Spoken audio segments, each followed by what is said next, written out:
masana hotnajabagi awaba mamal masana fangi haibaduni UPSC Civil Service Examination da Jelis All India gi oina 5 ring da laktuna Manipur gi oina su chauna mingchat puraktuna matik saba misak haibadumak oiduna tholakli numidangi sak ising toklaba matungda Leslie mamagi manakta changlai ma tabro thambal masado ison sona khumai hai kaidaure macha thoi Leslie hidak mahi se thaknaba tawseba Leslie du mama ba hogot piraga tamna hidak adu pithai aduga tamna muhip thali thambal na macha thoi nang su potha jaruro waram nagani ne hey Leslie mama bu fazana yengsin biram laga masu tumnaba changlai aduga Poiraiton da call tawjarai Poiraitona hello Leslie tumabo da poire Poiraiton su tumdri nangdi Leslie na tumge tawri wari ngasidi Poiraiton su mama dinaba khara faraba Leslie na khara di fare Poiraitona mo makha tarai ado thoi thoi Leslie tai Poiraitona aisu nang lobala agidana aigi nakta dum leiraseba mi atai gaidi loina luhongna khreba ai ta ngai hore haiba Leslie na ikai jeye luhongba kaina ngamkhiroi ko Poiraiton aidi ngamari ko kuina leibaga Leslie kaiga Poiraitona amo nungsibagini kaina nangi nakta leiningeba chahi kayano aina nang uraptrisi ngone khalloba aina kayam wana leiramgani do Leslie do mathanta nokchei aduga ibani luhongaga mama di kamai toba Poiraitona mama sune akhoi ga putna leminaraga loiri kaino Leslie ado kaino mahayura Poiraitona Leslie na hayeng sa kai numit no Poiraitona Thursday ni kaino Leslie as nataba amuktanga muna khaloba Poiraitona hayeng sibu kai legene khaim leite da Leslie yare ai thame tumage asi harga phone du yam sauna thami Poiraiton do magi mawong du da mathanta noksei asamna numit to hawkre Jelis to am ngana Poiraiton hoida lai Jelis kaino nang loijrubo Poiraitona lore Jelis na mo surprise pi duini di hai adok ya mola di yaroida Poiraiton ado aina haibadudi kamai tore Jelis nahana haijakhrabane nangna haiba design adumaktane singlama baneba horen chatkibado adum law yarani Poiraitona aduma confirm tar diare aisu hotel duma book tawramlabani atai singdi adoina pulap thengnarase na haikrabani Jelis ado aisu ili lawrage aduga puna thengnarasiko Poiraitona hoi aduna farani somdana Leslie amadi Milly punna leirami Leslie do yam sauna yengo base hojik phaba karimta hairatrisi yengodana Milly as adum call tawjaraksani ba mana natrasune ibani punna celebrate tawraga loiri kaino nangna ayuktagi pangsauda sauri du bukai gino ba tanjadu da eriak tu Milly da call tawrai Milly na hello eriak nang chatlabo Milly Leslie hoi de lairiye eriak na amta pai hello Milly su hoi payu ko asi hairaga Milly phone do Leslie da pirai Leslie na kanano Milly nanau pani Leslie na as adum phajana haiba yabadubu hello eriak na no fit tawraga itaima kemta warano ngai hak hek leibaga ne amadu yawra adabane kai no surprise pi ni yam haibani aina ne akhoi tamoga nangagi anniversary gi wish oina ne secret to loin haidopane ba aduna ke tharaga lei horoi Leslie sauramba maithong da hojikta da no fit tawjarai aduga tabna thank you asi haraga phone du thamnakre Leslie su hobe loishinba horai somdana Poiraiton mathanda gari du thaurai aduga jewelry shop mapadu da khami tanjadu da Bexi amadi mahaki party punna gari thauraga lai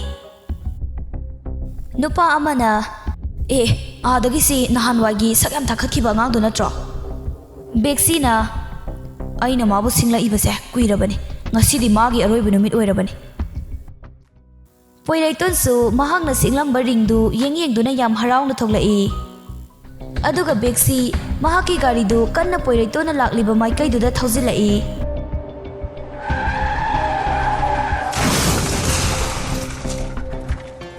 Aduga poiraiton mu thomlamlaga hanna yenglamdana thokre. Poiraiton laimai duda ina pumngangang na gyan mangna taduna lay. Aduga pamubi mahaki mafamda sijage khana purakhiba khodob adusu laimai da tarami. Somdadi Leslie du yam harauna loisinba loiraduna mahak pulakpa ngaijarami. Leslie fanyamdi kuirese hojik phawa yoroktrisibu kaidorajano. Milina is lakjarani kaidorage ngai ngamkhidri heoiba. Leslie na ado horenang su pulap chalusiko. Mili talhe itay mamangdi kaijiko. Leslie na isis itay kaina yariba wakhal katina. Mili thoktuini kaino nangondana iche. Leslie has ibani di aduming kaunasiba. Mili na ado maugo iradi yam nungai do malingo thabaka se punpunna koiba chatpaga to as khangdida yam nungai du male haisinedi. Leslie aisuni bema nangtana tiba wakal ka se mawon khaliba jani. Tanjadu da gari ama thojilakpagi makhol tarai. Mili lakre thoro chalo aisida leiramage ba mama su masangam de haibanina aine nang halakju phawba leiramge ba ko. Leslie su hoi ai ngana laknaba tawge ko. Milina phajana chathoro ko. Leslie do yam harauna chenthok charai aduga jealous leptuna leirami. Leslie yam harauna dhapoi ready yorktruba. Jealous magi mawongduda kari haigadabano khangdri tumina adum leptuna lei. Leslie da jealous yare ba ai loi khange ba noina surprise tawni na tawrido ai paw loina tarabane ba. Jealous to kari su khumde tumina mahaki gari adudagi poiraitona arrange tawjaramba cake rose na chingba adu mathang puthorai. Leslie magi mawongduda angakpa amadi chingladaba ngamlamde. Leslie do tapna da jealous kaidoba yaurage. Jealous tu mapi do tapna sintharai aduga angauba amagumna ngasigi numitse kayaki matik wana ngaijakhiba nangonda achouba surprise ama pinabagi damak kayaki matik wajakhiba numit kayani watlingaidagi hauna langcharakliba. Asi hairaga jealous amuk mahaki pocketagi ngasaigi khodob adu puthorai aduga Leslie da pirai. Leslie do yam ngakna da jealous kaino nangna ngasaidagi hairiba mayam sibo ai bab ta bangamdre da poirei kaida lehoge ba ma kaigino laktrisibo. Jealous kapna nang mabu ngairanu ma amuk halakadaba mandre. Leslie do khangaude mittagi pirang sinthakiba ai kariguba khudol potsak amata pamdiye si mayam se ai amata pamdiye ai da poirei bu na ba pame ai magi manakta pubiyo. Jealous na ai kari haida hayo haibano ai karamna chimbal sidagi hayo haibano. Leslie taramliba pirang singdu fatfatai thoi aduga makut singduna purakliba singdu pairai aduga da jealous ai changnage ai khange noigi se ingonda surprise pirin haiba mangonda su haibiyo aina mabu ngaiduna lehawi haina haibiyo ko. Asi hairaga Leslie angaubigum changlai. Mili su pau adu taraduna yam phingna chenthorai. Mili Leslie na changlakliba mawongduda mahak su mapi taduna kablai. Mili yam nungaitana Leslie mapi do tamna sinthaduna hairai. Mili to da poirai nene aigi piragliba mayam se ibani gi anniversary da purakliba mayam se phajadra. Mili magi mawongduda hena kablai. Leslie yareba se. Leslie angaubigum hairai. Kariginoba mana ibu matam pumnamakta ngai halisibo ai hojik su mabu ngai khwairi bro ai kayam koina ba ngai hairi bano. Mili su Leslie gi mawongdu yengba ngamdraduna mahak sukablai.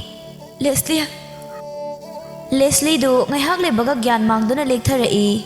Millie pakhatna Leslie amuksu gyan khara lai.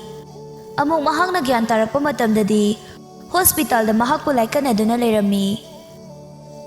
Ngaihak amuk gyan laami aduga amuksu gyan mangduna tuthakri. Ngaihak ki mikuptuda Malem pumba tumduna kokthakta nantharakpagumna fangamdraba chaina faurai.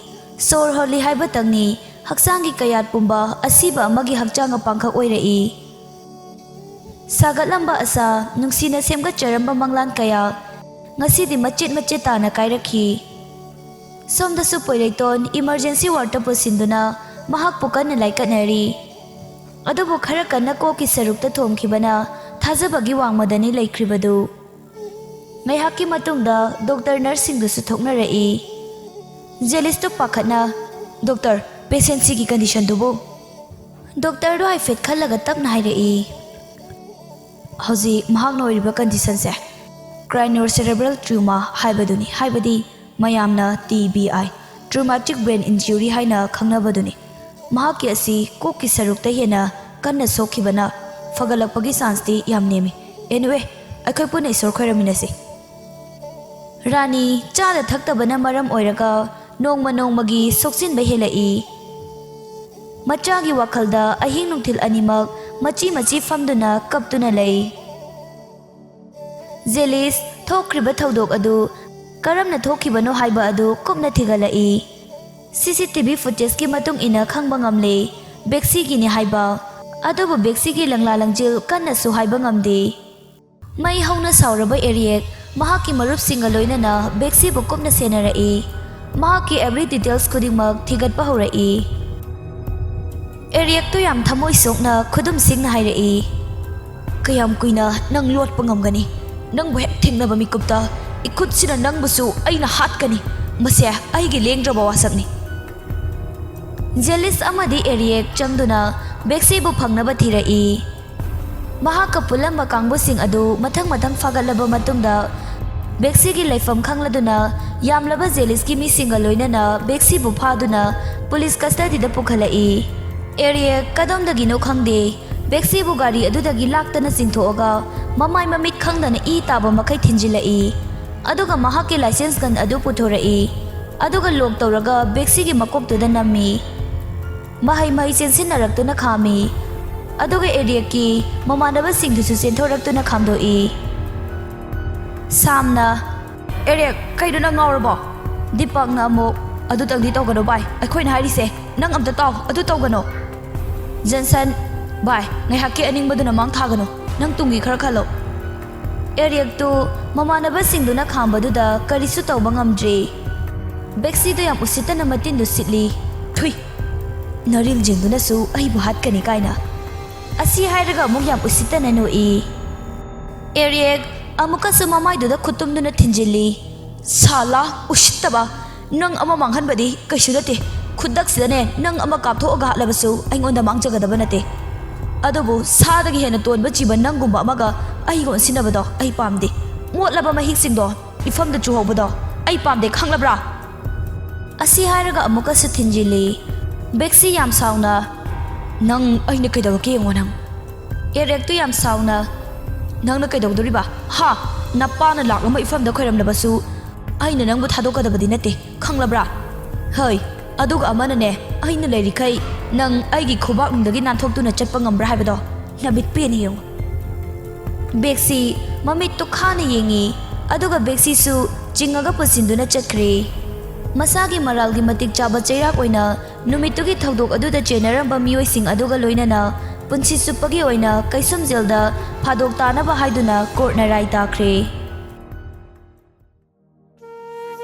Aduba nongmagi Leslie ki phivamdi soksin bahenjilai.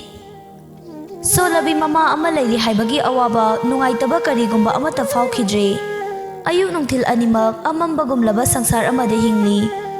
Angawbigum mathanta amuka sunoi amuksu thamoi sokna kapi choirongumna amuka su mathanta ngangi. Kanagumba amatagi wa amuk hana Leslie na takhidre. Somdasu Rani amadi Tomchau machagi wakhalda mangduna adum lairi. Karisu tauba ngamjadaba ningaidana tumduna lairiba machabu yengsaduna thamoi sokna kapli. Eriek mayam sigi khanbada asuki matik wajarami. Imungi kopnom amadi mayamba bulayeng na bahonaribani. Asuk yamlaba bar pumnamak asi mahaki kokthakta loinamak haptuna puribani. Asam na sum haukibana khanghaude sahi ani haukiba ahongba kaya amadi lai adubu poireiton amadi Leslie phagatpa haibadu oidri. Eriek tu yam sokthana changlai aduga tapna kaurai. Taribo Millie hathu hathu changlaktuna kai haige tare tare. Eriek pisum ani du suktuna lay Millie manakta sangsilaga kaidoba yaurage da. Eriek wakhal wana sordo aifet sangna hondoi. Next month dadi itay masu tamosu animakne outside ta puduna layengage khale. Adubu chattauribase icham chambadi nate. Paisagi thong saduna chattauribani sisu. Karigumba sida sum kuithana lairagadi hena henjilapasu yai. Asuk kuirabasi phawba karigumba phagatpagi mami amata tadre. Asi hairaga amuk mathwai wana ungaga lay. Millie mapuroibagi mawongduda yam nungaitana hairai. Paisadi kamai tawba adude. Eriek mapira chena hairai. Ai tamobu fanaba layengdaba yadiye. Paisa haibasidi talaga phangmani. Aigi leijaba pumba kaithokpa tabani. Nangsu aigi itung inaraktuna aigi yamlaba potlum maisa singase. Nangsu maisa langba yaureko. Millie kaino nang haridubo nungsinaba haibasidi awa nungai animakne saruk yam inagadaba natrane. Eriek to amuk Millie da yenglai aduga tapna Millie gi makhutu chena pairai. Aigi nupi faw hanna yengba sangdrabani ko aise. Millie as aigi amu wabiyu haide ko. Eriek to nokfet tawraga chumini nangdi aigi ni ko ado mamaga pabungadi chak chakrabo. Millie khara chakre. Eriek na ado noichega dajelis ka sune ngasai la ame. Makhoina sune anambana aikhoi tamobo saita punaba hairamise. Tamobo fanaba layengdaba yaroi. Changningba sel changjasanu makhoisu phatri bhawa puthokani hairame. Adubune mabanisu aikhoi tamogi khanbada wajare ko. Ngasi phawbane makhoi anina tawrakliba mayamse moi leramdradine ngasi aikhoina tamo layengba ngamliba sisu ngamlamoi ko. Millie as da kaigino nang hinjina khalidobo sidi miyoibagi dramani miyoibagi lichatni angam angamba mateng pangnaba haibase. Eriek na Millie ayam ware ai kari tawgadabano haiba khangdre. Imaga pabungasu nongma nongbagi phibam soksilai. Aina fangliba tolopsinadi mayamsigi konaba nate do. Tamogisu mingonda dunga aduna laibasisu yaba nate. Makhoigisu punsi yumbal haiba masu lai. Ai hauji kari tawgadabano khangdre. Asi hairaga thamoi sokna kablai. Millie chena mapuroibabu konsilai. Nongmadine soidana aikhoisu hanagi punsigi mahingdo lakhiniye. Nahaki wajamandi nongmadi soidana fanglakiniye. Asamna ihingdo masu haukre. Nongale Millie imungi thaba ingkhang pumba loiramaduna hanagumna hospital da Leslie gi manakta chak thinba lai. Millie da changsilaktuna Leslie gi manakta famtharai.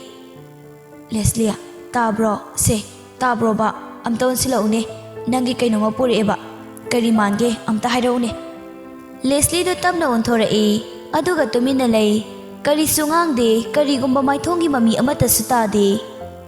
Millie mahangna purakliba tiffin singdo hangdoraga hairai. Ngasidi kari hinjang male nangna yam pamjabadune ba kari mange ba se amukta khumo ba. Leslie kari sukhumde adumaglengdana tumina lay. Millie nokfe tawraga asibu khangdene nangna khwaidagi pamjaba yerum thongbane ba se khara chanaba tawseba ngasidi. Leslie chaningde haibagi mawongda haifel mangak to hai aduga hanagumna thonglawlomda yingduna famkhre. Millie magi mawongduda mapira chelai. Seba Leslie khara chaseba nangna sumaina chadaba se ai nungaiteba nasadu yamna soe haibane. Karigino nangna aingwonda fawba wa nganglaktrisibo. Leslie hairibasingdo gyan loina tai, wakhal choibamakti nate. Adabu pukning wakhal animak hena sonthakibana karigumba khantaba ngamdana angaubigumna leibani. Mahakki mitmangda uribasi sumnatagi nungsiraba mahakki saktam khaktani, mahakna matam pumnamakta ningsingjaduna leiribasi. Leslie mapisingdo tamna sintharaga hairai. Dapoirai karam kanda lakani haige. Ai kayam kuina ngai khwairakke. Ai bu mahakna unaba laktrise kaigino. Kaplamba maithong ado amuk fatnak thorai. Aduga Millie da hairai. Millie, ai dapoirai hik tholakpagane ibani lohong adoiningo. Handang muktine ngaina faraga thamadoine ba. Ado ma chathalaroi gi ko amuk hana. Millie magi mawongdo yengba ngamdraduna kapna chenthorai. Leslie mitmangda nuksiraba mahakko ningsingjaduna haukraba wari thaudoksing adugi manglan amada tawjaduna amuk ungaga leikre. When there is hope, there is faith. When there is faith, miracle happen haibaduni. Room adugi he kansilakpaga theliba bell adu tamna khinglai. Malangba nuksit mahaksu sathek naina tamna liri sichilai. Tunglomdagi makhol amana tamna nuksina kaurai. Thoi. Leslie masadu fuk hagoli. Aduga kakngawna na tariba khonjel adu kadomdagino haibadu yengjarai. Nungsa magi mangal na fuzilakpana lamna thong adudagi changlaklibadu maseng marangna ujarai. Singnaba mityenga loinana masadu langtangna na khawrangna yengjarai. Aduga pirang sinthana waraba thamoidu puduna yam nungsina chena konsilai. Leslie pirangna thumatliba misna adu uisinjaduna chejetna kanna konsilai. Aduga thamoi sokna kaplaga hairai. Thapoirai amuk ana aibu tadoktuna chalanu ko. Ai amwareba. Aine nangbo halakpa ngairiye. Ai amuk hana nangbo ithanungdagi tadoktuna chalalaroye. Poirai to nyam nungsina Leslie bu chena konsilai. Thoi ngasi haiba numitsidagi ai nangbo amuk hana thadoktuna ne nangbo ngai halaroye. Sanglaba malang amadagi ne ai mikap tholaktuna ne ngasidi ai nanggidamakta halaklabane. Leslie manglan la taibangla haiba faw khangba ngamjadri. Pirangna thumatlaba misna aniduna yengjaduna yam thamoi sokna hairai. Thapoirai nangna puk yam phatte. Ai bu nungsibidraba male. Ai ba sugamna ko phalibasibo karigino. Poirai ton sumapi adu tamna sintharai.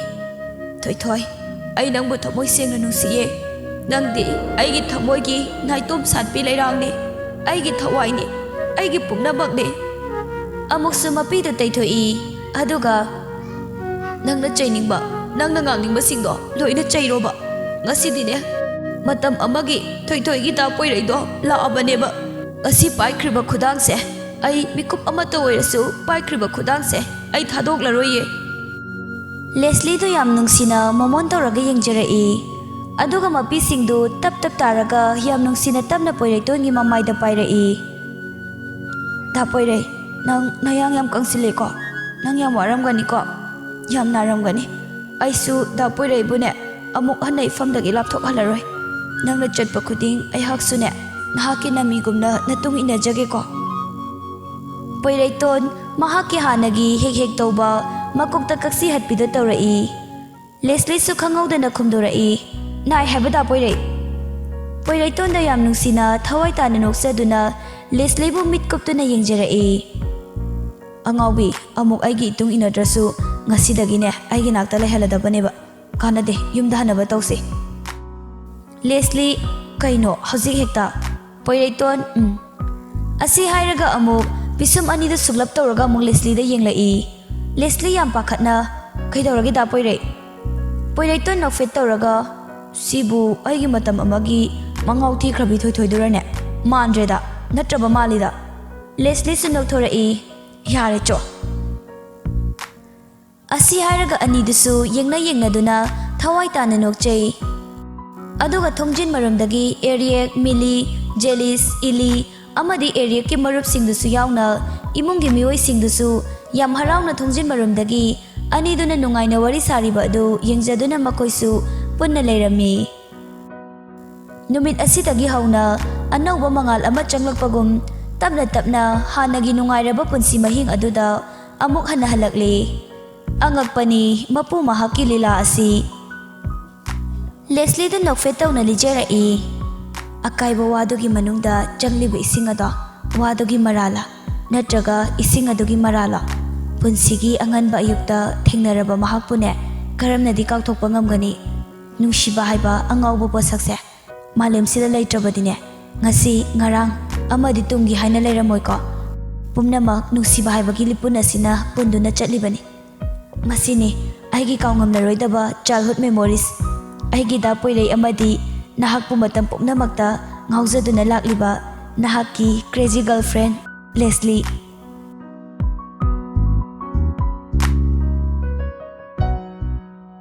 ꯃꯇꯥꯡ ꯑꯁꯤꯗ ꯃꯥꯏ crazy girlfriend ꯍꯥꯏꯔꯤꯕ ꯋꯥꯔꯤ ꯑꯁꯤ ꯂꯣꯏꯁꯤꯟꯖꯔꯤ꯫ ꯋꯥꯔꯤ ꯑꯁꯤꯒꯤ season 2 ꯁꯨꯡꯁꯣꯏ ꯁꯣꯏꯗꯅ ꯄꯨꯊꯣꯛꯆꯔꯛꯀꯅꯤ꯫ Season 2 ꯑꯗꯨꯕꯨꯁꯨ ꯇꯥꯅꯕꯒꯤꯗꯃꯛꯇ ꯃꯌꯥꯝꯅ ꯉꯥꯏꯕꯤꯔꯝꯃꯨ꯫ ꯑꯩꯅ ꯄꯥꯊꯣꯛꯄ ꯃꯇꯝꯗ ꯁꯣꯏꯈꯤꯕ ꯂꯥꯟꯈꯤꯕ ꯌꯥꯎꯔꯕꯁꯨ ꯃꯌꯥꯝꯅ ꯉꯥꯛꯄꯤꯒꯅꯤ꯫ ꯍꯌꯦꯡꯗꯒꯤ ꯍꯧꯔꯒ ꯑꯅꯧꯕ ꯋꯥꯔꯤ ꯑꯃꯃꯨꯛ ꯄꯨꯗꯨꯅ ꯂꯥꯛꯆꯒꯦ꯫ ꯋꯥꯔꯤ ꯑꯗꯨꯕꯨꯁꯨ ꯃꯌꯥꯝꯅ ꯁꯨꯡꯁꯣꯏ ꯁꯣꯏꯗꯅ ꯇꯥꯕꯤꯌꯨ꯫